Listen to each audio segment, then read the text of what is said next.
E aí galera, vamos fazer aquele bate-papo despretensioso enquanto eu jogo o Ray Racing 3. Galera, eu quero comentar também envolvendo o governo do Lula, né? Até nessa coroação do Ray Charles, que está acontecendo hoje, lá em Londres, na qual todo mundo tá falando da Janja, enfim. Cara, minha mãe tem um ranço dessa mulher, você não faz nem ideia. É engraçado até. Mas a mulher é realmente uma deslumbrada, vamos falar a verdade. Galera, tava até vendo um cara colocando assim, um cara que apareceu um aleatório, aparece no Twitter, nesses randômicos, ele falando das pessoas que ele considera as piores pessoas da política brasileira. E ele colocou, a primeira pessoa que ele colocou foi até o Bolsonaro, colocou o Moro, Aécio Neves, entre outras pessoas.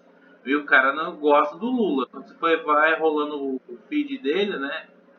A timeline do cara, ele tá lá pagando pau por Lula junto com o Ray Charles, né? É muito engraçado isso. Enfim, é que nem eu falei no Twitter, é o seguinte, existe mais pessoas da direita que não gostam do Bolsonaro, e eu me incluo, do que pessoas da esquerda que não gostam do Lula. Cara, na esquerda tem, claro que tem. Tem pessoas da esquerda que são críticas do Lula, assim, não votaram no Lula, tentaram até votar no Ciro Gomes. Tem aquelas pessoas com aquela pegada mais nacionalista, desenvolvimentista e etc e tal. Pessoas que, por exemplo, gostam do Aldo Rebelo, etc. E acham o Lula um, entre aspas, neoliberal, que o Lula é só mais um, que o Lula fica flertando com a direita, que não sei o que. Tem. Tem a galera crítica, mas você não vê tanto. É uma bolha que eu sei que existe, já vi, mas é muito difícil você ver. A minoria da minoria. Então na direita ainda existe e tentaram soterrar porque a direita bolsonarista ela meio que quis calar ou rotular a direita que não gosta do Bolsonaro. Porque eles levaram muito a sério o que o professor lá falou. Não existe direita no Brasil, existe o Bolsonaro. Só que eles pegaram isso como uma coisa boa. Entendeu? Então, na cabeça, na mentalidade deles, você só pode ser de direita se você gostar do Bolsonaro. Então, de certa forma, o bolsonarismo ele meio que sequestrou a direita. Sequestrou bonito a direita brasileira. Então até acho positivo o Bolsonaro ficar inelegível, os filhos deles ficarem inelegíveis, a Michelle ficar inelegível. Não que eu ache que a nossa solução no Brasil seja na política, mas eu acho que a gente precisa de alternativas que não sejam pessoas dentro do bolsonarismo. Não adianta não ser o Bolsonaro se um cara que paga pau e idólatra do Bolsonaro também, no lugar dele.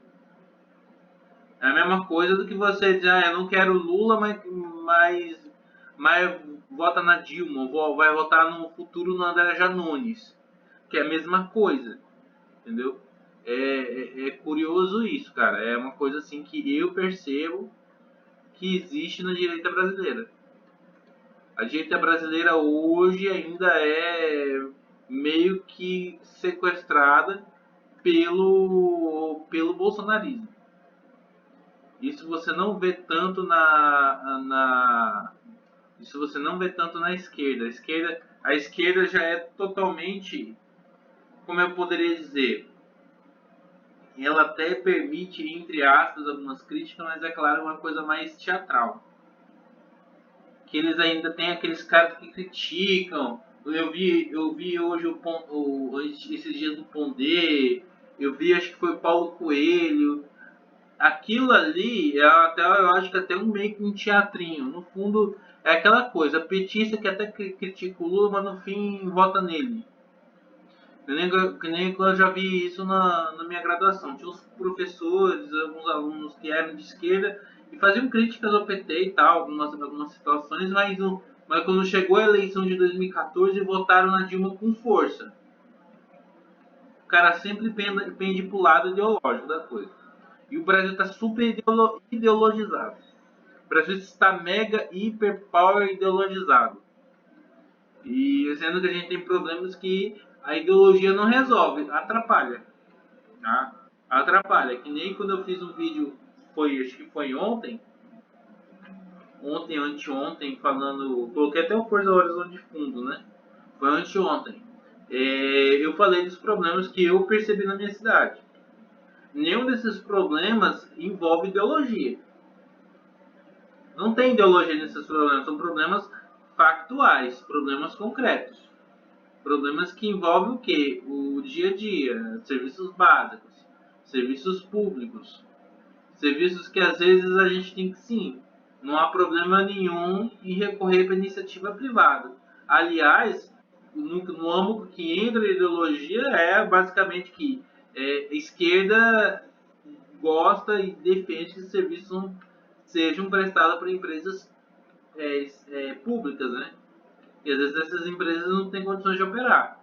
É o máximo que eu acho que entra a questão da ideologia nesse sentido, tá?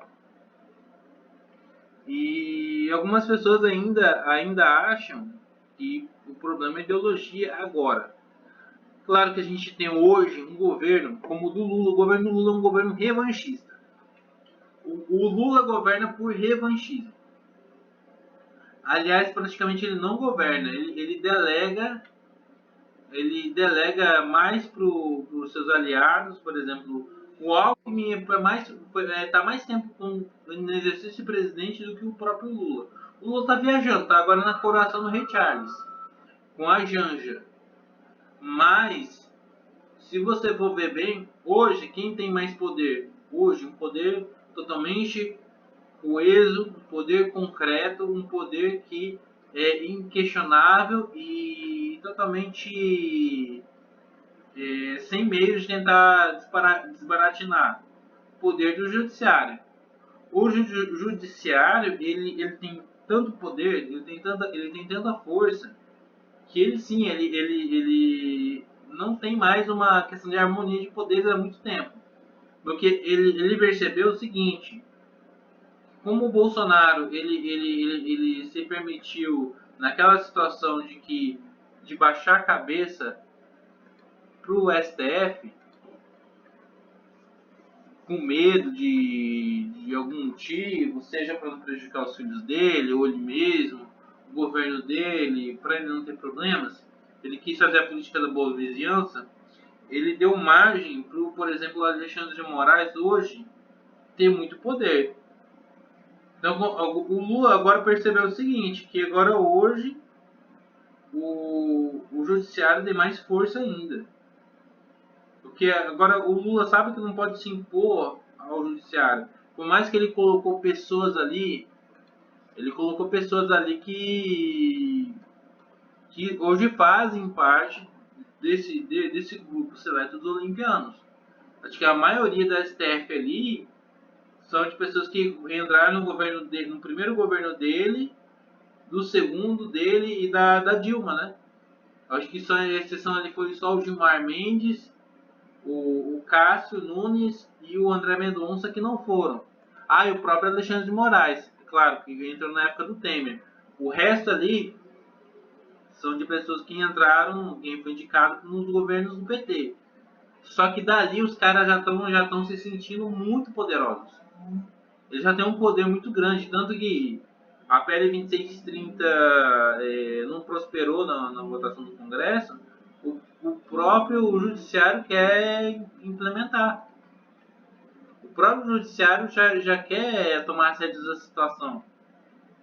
Então, muitas pautas que até o próprio Congresso não quer se meter, o Judiciário vai lá e passa por cima. E até o Lula percebeu isso. Até o Lula percebeu que isso pode dar ruim para ele. Se ele não ficar pianinho, o Alexandre de Moraes bota ele no bolso. Se ele botou o Bolsonaro no bolso tantas vezes, inclusive, se você analisar bem, quem hoje bota no rabo do Bolsonaro não é o Lula, não é o PT. Se você vê hoje quem efetivamente ferra com o Bolsonaro, até hoje, e já ferrava quando ele era presidente, é o próprio STF. Vocês lembram muito bem, que o Lula falava que é, o Lula falava que ia tirar os 100 anos de sigilo do Bolsonaro do cartão corporativo. Até agora, não ouvi falar de nada em relação a isso. O Lula falava na campanha, vou tirar os 100 anos do Bolsonaro, sigilo, né? Aconteceu isso? Não aconteceu. Tá lá o Janones bradando que o Bolsonaro vai ser preso, que não sei o que. Cara, quem não tá mais fudendo o Bolsonaro é ainda o Xandão. É o Alexandre de Moraes. Quem que mandou tirar, catar o celular do Bolsonaro, da Michelle? Quem que tá querendo pegar o Bolsonaro por causa desse negócio do certificado de vacina? É o PT? Foi o PT mesmo? Ou foi o judiciário? Quem hoje está prejudicando o Bolsonaro hoje ainda, após ele sair da presidência, é o próprio judiciário. Quem vai conseguir, eu assim, às vezes eu acho que não é interessante. Eu já falei mais algumas vezes. Eu acho que até posso estar equivocado e eu não tenho problema nenhum em equivocar e voltar atrás. Nenhum. É o seguinte, hoje não é interessante o Bolsonaro ir para a prisão. Por quê? Geraria uma comoção muito grande, uma comoção popular muito grande e tal, porque é de maneira notória que o Bolsonaro tem muitos admiradores. Há pessoas que ele tem uma militância ainda muito forte, apesar de tudo. Já foi mais forte um dia? Já. Mas o Bolsonaro hoje se for preso, vai gerar muita comoção, muita situação, igual foi quando o Lula foi preso pela primeira vez. Vocês lembram quando o Lula foi preso em 2018, que o Moro mandou prender? Que houve aquela situação toda lá no ABC e mandaram ele para Curitiba? Aquilo pra mim foi um circo. Cara, aquilo ali gerou uma comoção. Teve meia dúzia de petistas que ficou lá na porta do lugar lá, ocupando a vizinhança lá, enchendo o saco dos moradores por causa do Lula. Se você ver bem, eles não querem que isso se repete porque aquilo ali ajudou um pouco o Lula. Porque como mudou o entendimento em relação à prisão de segunda instância e houve a anulação das condenações do Lula, o Lula se tornou o quê? Vítima. Injustiçado. O Lula se aproveitou dessa imagem de vítima. Ele se aproveita quando começa a pegar no pé dele que ele é corrupto, que ele é ladrão, ele se vitimiza. Ele faz essa situação a favor dele. Que ele é perseguido, que ele não sei o que. Então ele não quer que o inimigo use a mesma tática, que com ele dá muito certo. Então acredito que, para não dar muita confusão, como já foi no passado e tal, eles não vão prender o Bolsonaro, porque como eles mesmos já perceberam, o Bolsonaro sequestrou a direita. O bolsonarismo hoje domina a direita brasileira. Ainda há, claro que ainda há pessoas da direita que não gostam do Bolsonaro e tal, existe uma parcela significativa, mas só que é mais na internet. Sabendo disso, sabendo que até no lado deles tem essa idolatria ao próprio Lula, eles não vão querer que aconteça a mesma coisa. Entendeu? Eles não querem. Por isso que até o próprio Lula, ele tá cagando pro Bolsonaro. Ele quer até o Bolsonaro muito bem obrigado. Ele quer o Bolsonaro muito bem obrigado solto pra perder pra ele, cara. Ele quer muito bem o Bolsonaro solto. Eles querem fazer como acontece lá no Peru. Já viu o Peru? O Peru é o seguinte, o Peru foi governado pelo Alberto Fujimori. O Alberto Fujimori até foi embora do Peru, foi pro Japão e tal. acusado de um monte de coisa, só que ele tem filhos na política.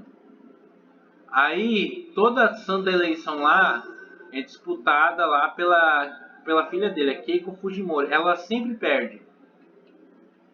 Então eles vão fazer o seguinte, eles vão deixar o Bolsonaro até por um tempo passivo e disputar a eleição para ele perder, ficar em segundo lugar. O PT quer que o Bolsonaro seja o novo PSDB. Porque o plano de poder do PT é nunca mais sair do poder. É ficar no poder no Brasil por décadas. Tipo, ganhando todas as eleições e foda-se. Eles não conseguem aparelhar tanto, mas eles tentam aparelhar. Aparelhar o Estado da forma como eles querem. Em alguns lugares eles até que não tiveram tanto sucesso, mas em outras áreas o PT teve muito sucesso em aparelhar o Estado. O Bolsonaro não tentou fazer isso. O Bolsonaro tentou fazer uma política de vizinhança e ele tomou na jaca. Então, o que o PT quer? O PT quer ficar no poder até quando der. Até quando ainda existir Brasil, o PT quer dominar. Ele não quer sair do poder. E ele experimentou um tempo de voltar a ser oposição depois de 13 anos governando. O PT até esqueceu como era ser oposição. Mas eles fizeram a parte deles depois, eles aprenderam. Eles aprenderam inclusive com até o próprio esporro do Mano Brown. Então hoje o PT ele quer o quê? Ele aprendeu com os erros dele e ele não quer mais deixar o poder, nunca mais. Então por isso que eles colocaram o Lula, porque o Lula é a figura mais forte da política da esquerda. Hoje é o Lula. O Lula tá velho, ele tem 77 anos, é um idoso. Mas ele ainda tá vivo, ainda tem condições ainda de ocupar um cargo político. Não tem limite de idade, né? Então, enquanto ele ainda tiver condições, vão usar ele. Vão usar outros nomes depois dele, mas daí ele precisa fazer o quê? A casinha. Então, enquanto ele tem tempo ainda hábil, ele vai tentar aparelhar o Estado de alguma forma do PT nunca mais sair do poder. Aí ele morre sossegado e o legado dele continua. O legado de poder deles continua, com certeza. E muita gente fala, não, vamos impeachment o Lula para entrar o Alckmin. O Alckmin tem um pensamento semelhante ao do Lula. O Alckmin também é dessa mesma turma. A diferença é que ele está num outro partido, mas a mentalidade é a mesma, cara. O jeito de pensar, o jeito de governar é parecido, o jeito de entender as coisas é parecido. Ele ali foi também massa de manobra também, enquanto foi, entre aspas, oposição ao PT. Depois se aliou o cara, aceitou aliar o cara. Eu acho que ele não aceitou de livre e espontânea graça, não. Ele aceitou com algum pensamento que ele podia ganhar alguma coisa com isso. Mas no fundo ele, claro que ele quer entrar na história do Brasil, que um dia foi presidente da República de fato, né? Mas para isso ele tem que esperar. Aí querem forçar aquela Janja, aquela mulher é uma deslumbrada, aquela mulher não entende nada. Aquela mulher ali é só a primeira dama. A primeira dama até é bastante sem noção. Sei lá, pra mim ela não tem nada de especial, não tem nada de incrível naquela mulher. A esquerda hoje idolatra ela como se fosse, sei lá, Evita Peron. Eu acho que vão tentar forçar essa mulher, forçar a barra, ela não tem esse carisma todo, ela só é a mulher do Lula. Se ela fosse uma desconhecida qualquer, ninguém ia querer saber dela. Mas hoje o que? Ela é a mulher do Lula. É a Janja, né? É a Janja Lula da Silva, né? Aquele Flávio Dino também vão tentar forçar ele a ser sucessor do Lula um dia. Aquele cara também não tem carisma nenhum. Aquele cara é insosso, aquele cara não causa uma boa impressão política, né? Ele foi só um juiz que foi governador do Maranhão. Então aquele cara também é outro ali que sei lá. Então hoje o problema é o seguinte, que as figuras mais populares da esquerda se baseiam nessa gente. Outro cara que, entre aspas, que tentaram forçar, mas também não estão vendo que não está dando muito certo, é o Boulos. Boulos até tá tentando ter um caminho diferente e vai se ferrar, porque acontece o seguinte, só vai ter ajuda quem for do PT. O Boulos, então, ele tá sendo, já está sendo jogado de escanteio. Então, agora o objetivo deles é tentar ver ali entre eles o PT.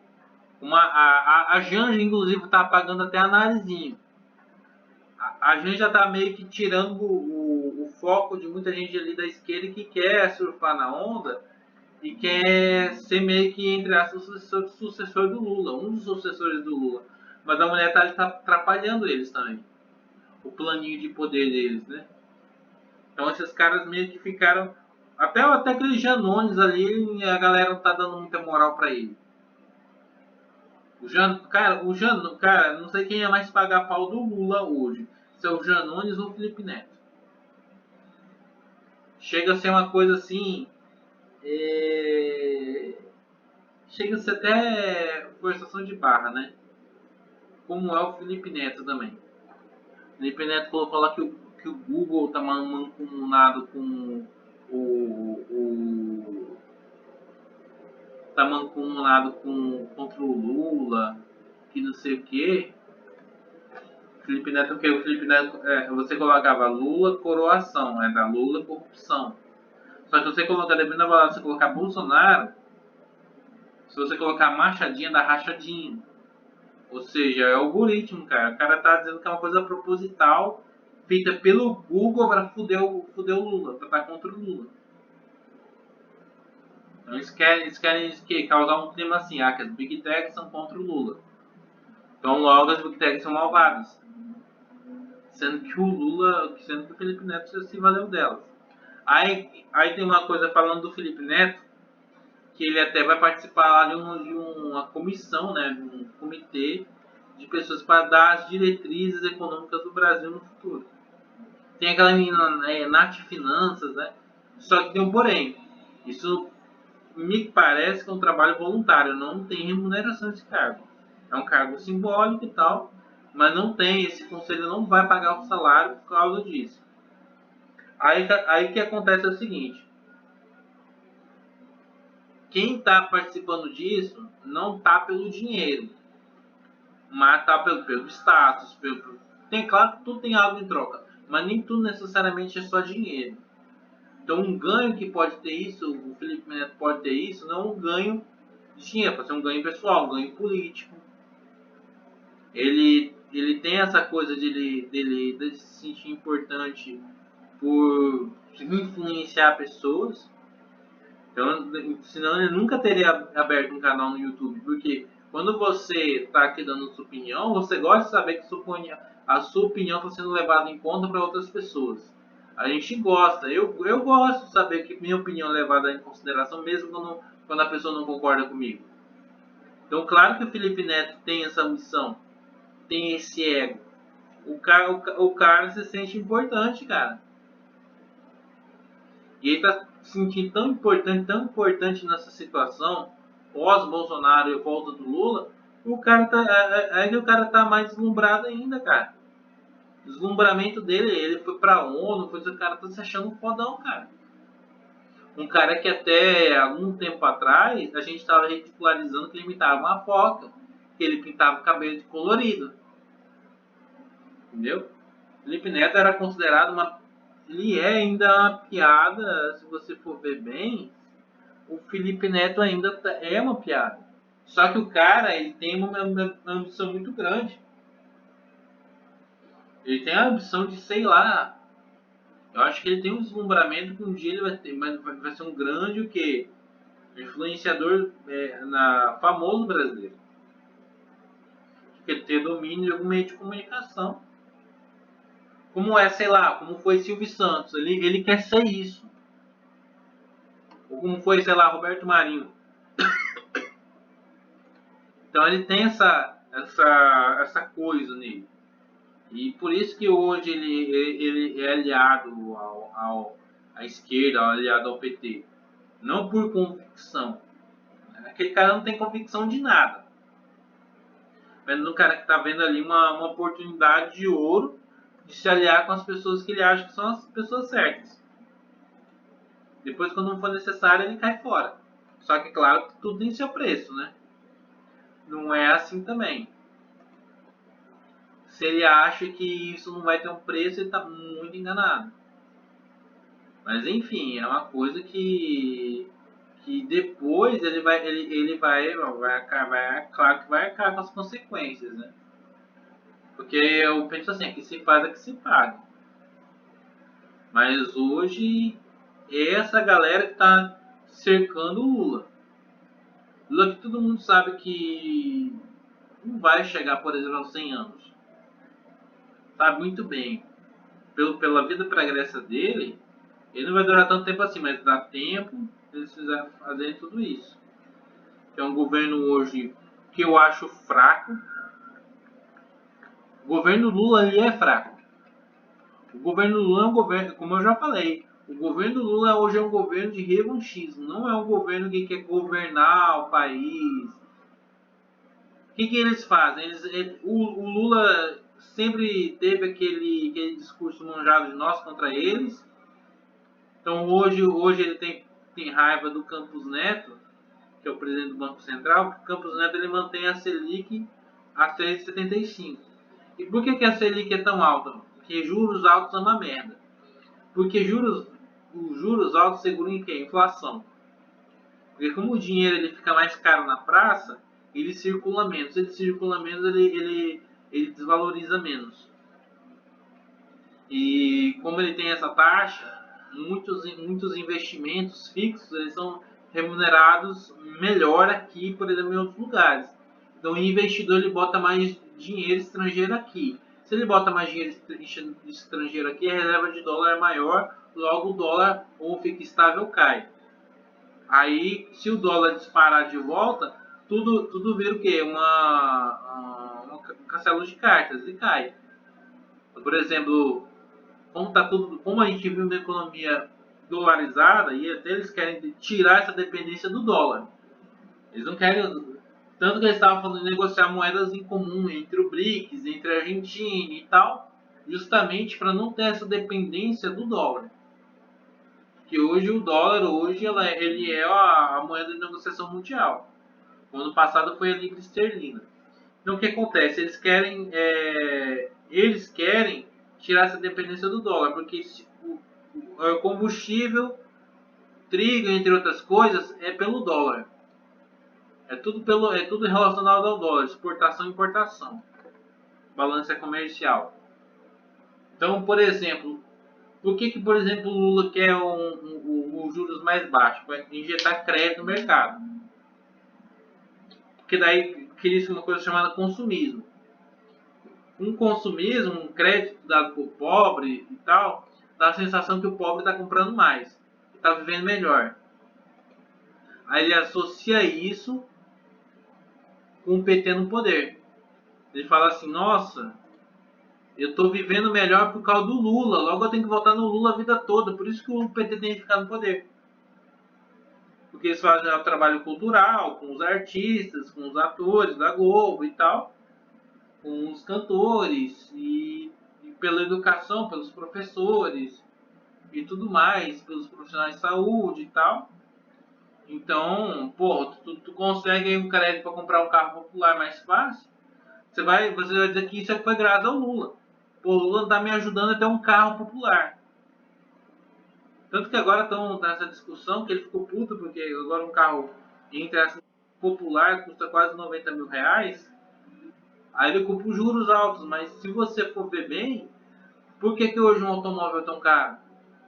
Olha a quantidade de impostos um produto desse tem, um produto de valor agregado desse tem. É muito caro, pô. É muito imposto, é muito imposto, cara. É imposto disso, imposto daquilo, PIS, COFINS, não sei o que, IPI. Então, claro que é caro. Mas ele não quer tirar na carne porque ele quer arrecadar. Então eles falam assim, não, o povo que se endivide para vender logo, passar para dentro desse carro, e depois o banco que se vire. Aí o banco faz o que? Então faz o seguinte, me dá dinheiro. Dá dinheiro, dá dinheiro, dá dinheiro, dá dinheiro. Compra meus títulos, faz alguma coisa. Porque o banco também nunca vai perder. Nem o banco, nem o governo. nessa queda de braço de juros e tal, não é nem o banco não perde, banco nunca perde e governo nunca perde. Quem perde é a gente, porque eles dão a corda pra gente se enforcar. Porque eles vão dizer assim, vamos dar um crédito aqui para você comprar um carro popular, mas mais lá pra frente, quando tudo desmoronar, você não vai ter condições de comprar um carro. Você vai ter condições de pagar o seu carro. O que o banco faz? Não, toma. Ou depois lá para frente, quando a bolha estourar, volta mais juros maior que está agora, para controlar a inflação. Então, de qualquer forma, a gente está o quê? Fudido. A gente está na merda. A gente está numa situação que é o seguinte: se correr o bicho pega, se ficar o bicho come, se correr o bicho pega. Então, claro que é uma coisa simplista, você quer, então baixa os juros aí. Só que a gente sabe muito bem que o que o Lula quer. Se hoje a Selic é 13 e tal, o Lula queria 1,3, 1,5, 2 no máximo. Aí o que acontece? Se baixar muito, os caras tiram dólar daqui, filho. Aí tudo sobe. Desvaloriza tudo. Esse é o problema da questão dos juros. Porque de certa forma, cara, se não tivesse tanto caloteiro no Brasil e tanta gente que não ia conseguir honrar suas próprias dívidas, não ia precisar de um juro tão alto. Mas acontece que aqui, às vezes, o banco vai compensar o calote de um você pagando a conta dele. É isso que é uma merda, cara. É isso que é uma merda. Então, claro que nessa equação, o pobre sempre vai tomar no cu. Acontece que eles dão uma coisa para o pobre se ferrar. Então, eles querem o consumismo justamente para usar o pobre como instrumento político. Então, você quer um carro, compra usado, cara. Que se foda as montadoras, cara. Que se for carro popular tá caro, compra usado, pô. Compra um carrinho simples. Se tiver com algum problema, vai arrumando aqui e lá, deixa ele ajeitadinho, depois você vende e compra outro. Vai, nem eu vi na thread do Flávio Garage. Pra que você quer um carro popular 0 km se você pode comprar um carrinho mais antigo que vai ter a mesma função de você levar você e os lugares igual o carro novo? Só para o status do carro novo? Dá um banho no carro, dá uma lavadinha no carro, deixa ele limpinho por dentro e por fora, faz uma revisãozinha dele, troca o que tiver precisando, ele fica igual ao novo, cara. Fica filezinho legalzinho para andar. Tem muito carro velhinho, um Celta, um Uno, um Palio, um Gol, de, sei lá, da década de 2000. Se você deixar o carrinho brinco, ele é tão bom quanto um carro popular 0 km, cara. É que hoje muitas pessoas elas compram os carros por status, fazer inveja no vizinho, inveja no colega de trabalho, dizer, eu posso, você não pode. Tem cara que compra esses carros aí grande, esses carros aí que agora tá na onda dos carrinhos altos, né? Que era a pioneira foi até o EcoSport, depois o EcoSport saiu de linha. Mas é carro tipo Tracker, Honda HR-V, qualquer outro, Corolla Cross, temos da Sherry, né, da Sherry Caoa, esses carros mais altinhos de Cross, tem um da Fiat Pulse, Fiat Fastback, tipo Renegade, o Compass, na onda desses carrinhos altos, porque muitas dessas pessoas elas preferem esses carros a questão de status, para impressionar o outro. Tem gente que compra iPhone para impressionar o outro. É engraçado isso, né? Tem até uma vez eu ouvi falar, tudo que o homem faz é para comer uma buceta, é transar, ele conseguir fazer sexo. Então, para impressionar, é igual um animal, um pavão, assim, que para acasalamento, ele mostra as penas para impressionar a fêmea, né? Ele faz isso para impressionar a fêmea. Aí ele mostra as penas dele, né? Então tem gente que entra pra academia, se endivida comprando um carro caro, cara sem condições, coloca aquelas roupinhas meio brega, compra um iPhone justamente para impressionar a fêmea. O cara é pautado pelo que a mulher tem pelo meio das pernas, se você analisar bem. Aí, meu amigo, aí você tá fudido também. Aí você vai ter um problema. Tem um problema muito grave em relação a isso, mas enfim, cada um é cada um. Eu penso que esse negócio de tentar impressionar os outros é uma merda. Uma coisa quando você é adolescente, quer ser aceito em algum grupo, alguma bolha, porque é uma merda adolescente e criança se sentir excluído. Quando você é adulto, tem muita gente que a Maria vai com as outras para não ser excluído, cara. Para se sentir aceito, para se sentir querido, para se sentir.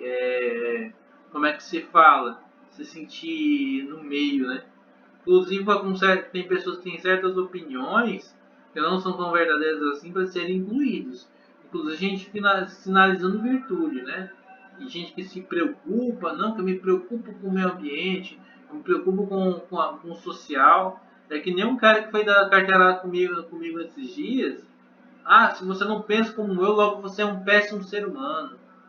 Que eu duvido eu duvido do seu caráter. Falei, vai caçar o que fazer.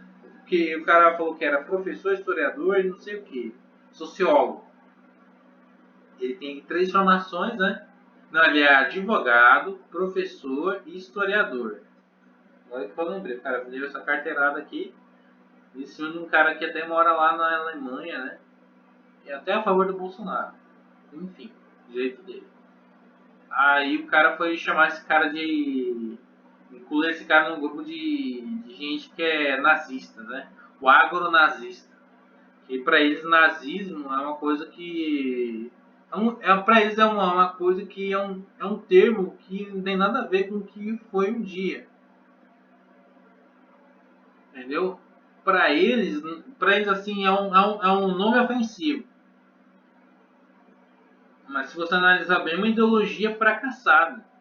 É uma ideologia que hoje só é levada em consideração por meia dúzia de maluco que vivem o quê? As escondidas. Os caras eles vivem escondidos, eles vivem praticamente numa bolha, mas o esquerdista brasileiro ele coloca isso como se fosse uma grande ameaça real à segurança do país. Que literalmente o Brasil correu risco e corre risco por causa disso. Então, para eles, uma pessoa de que não é do meio deles, muitas vezes é ofendida assim. Eles usam isso como xingamento. Então, para eles, tudo é nazismo, fascismo, sendo que até a essência dessas ideologias não tem nada a ver com muitas pessoas que são críticas ao PT hoje. Os caras não entendem nem o que é cada ideologia e eles te mandam estudar. É uma coisa muito grave. Então é muito perigoso que as pessoas fiquem repetindo essas coisas. Por exemplo, se você chamar um cara de comunista, o cara ainda faz troça na tua cara. Mas ele pode chamar os outros de nazista, entendeu? Para eles o adversário político é nazista, fascista. Mas se você chamar ele de comunismo, você está ou exagerando ou você é motivo de piada. Porque o cara, pô, ainda com esse negócio de comunismo, entendeu? Eles dizem socialistas, sociais-democratas. Então é uma coisa bastante complicada, né? Eu até, se eu hoje fosse chamado assim, eu abriria um boletim de ocorrência tranquilo contra a pessoa. Eu falava, não, eu vou abrir um boletim de ocorrência contra a pessoa. Se alguém me chamar de nazista, de fascista, eu processo, cara. Eu, assim, na minha opinião, é uma calúnia. Se nazismo ele é crime no Brasil, tem uma legislação que coíbe símbolos, defesa, isso aí. Se a pessoa tá dizendo que eu sou, logo ela não me chama de criminosa, sendo que eu não estou cometendo crime nenhum. Logo é uma calúnia, é uma difamação. Eu hoje processaria tranquilo. tranquilamente. Eu acho que tem como até abrir boletim de ocorrência online. Pô, eu vou tranquilamente, eu não teria problema nenhum na unidade de polícia integrada aqui da cidade. Printava e tal, catalogava a publicação, arquivava e ia vendo o que ia dar. Poderia até não ganhar, mas poderia muito bem dar uma dor de cabeça com um camarada desse. Eu não sei nem como ainda não fui processado. Ainda acho que é uma questão de tempo de chegar alguma coisa aqui contra mim. Porque nessa internet aqui eu já consegui de inimigo, de desafeto. Aqui acho que eu mais arrumei desafeto que os amigos. Poucos amigos que eu tenho aqui eu considero. Os amigos que eu fiz por causa do canal, tanto aqui do YouTube quanto da Twitch, no Twitter, são pessoas no qual eu tenho muita estima. Tenho muita consideração, tenho muito assim, consideração pelas pessoas que eu conheci graças ao estar aqui. Mas o que eu arrumei de inimigo, desafeto, meu Deus do céu. Gente que até foi entre esses amigos do canal, entre essas tinha uma boa relação, depois não tive mais, ou se afastaram porque eu comecei a criticar o Bolsonaro e elas simplesmente me deixaram de lado, tudo bem. Mas é foda. É foda, meu. É, é que nem, por exemplo, o que eu coloquei agora é uma imagem de inteligência artificial no meu perfil. Não tem tanta exposição. Porque eu sei que é foda, cara. Você vai tentar se candidatar uma entrevista de emprego para alguma empresa até um pouquinho um porte maior, os caras vão no RH, vão fuçar o que você posta em rede social.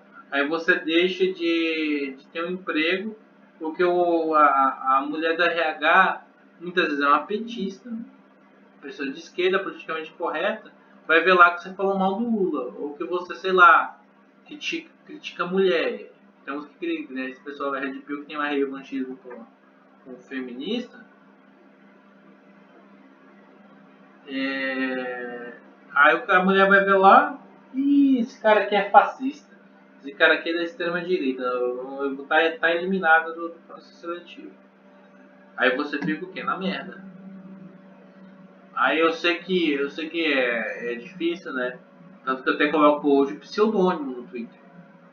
Porque eu sei que o Twitter é a primeira rede que eles vão tentar forçar. E tá lá eu no Twitter falando um monte de coisa, só pra me prejudicar, só pra criar contenda. Aí depois eu faço o quê? Por isso que até pra tentar não me expor tanto, eu decidi fazer isso. Não era uma coisa que eu queria, mas dada a situação, dada a situação que hoje eu tô vendo que é muita exposição, cara. É muita exposição e depois você não tem como fazer nada. Eles, tipo assim, você não pode dar a sua opinião. Simplesmente a sua opinião é um mal encarnado. A sua opinião é o pior do que a de pior na cabeça de muitos. Então acaba que você tem que ficar calado. Você tem que ficar calado, você tem que simplesmente se esconder. Por isso que muitas pessoas colocam pseudônimo. Eu nunca pensei que eu ia ter que levar isso em consideração. Mas hoje em dia, cara, visto o que está acontecendo, isso que está acontecendo é melhor para mim. É muito melhor para mim, porque você se ferrar de graça é foda, cara. Sabe porque você não pode, você tem uma opinião que entre aspas desagrada uma bolha, as pessoas querem usar isso contra você, cara. É muito difícil, cara. É muito difícil. É uma coisa muito complicada, mas acontece. Então, claro que tem um domínio, eles têm um domínio dos meios de comunicação, da cultura, da saúde. e tem nas instituições. Então meio que para hoje você ter bala na agulha, você tem hoje bala na agulha, você tem que ter um grande respaldo. Se você não tiver, tem que usar uns meses de você se proteger. Simplesmente isso. E agora contando com essas sanções que vão colocar, você pode ter certeza que você vai precisar muito de VPN, de pseudônimo, cara, porque meio que vai ser difícil você criticar algumas pessoas, igual o cara aqui da minha cidade que é um pseudônimo, cara, né? Porque senão os caras iam acabar com o cara. Pode ter certeza disso. Tem um cara aqui na minha cidade que ele critica o prefeito.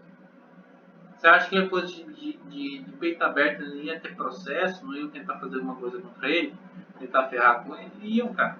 Iam. Por isso que é foda, por isso que hoje eu reconheço que eu fiz merda de não ter sido pseudônimo lá no começo. Mostrei a cara, agora eu tô marcado. Hoje eu tô marcado. Tanto pelo pessoal da esquerda quanto pelo pessoal da direita. Eu fiz inimigos também no bolsonarismo. É muito complicado isso. Então, enfim, galera, o vídeo é isso aqui. Agradeço, eu vou colocar claro no modo estreia. E a gente se vê por aí. Valeu, falou!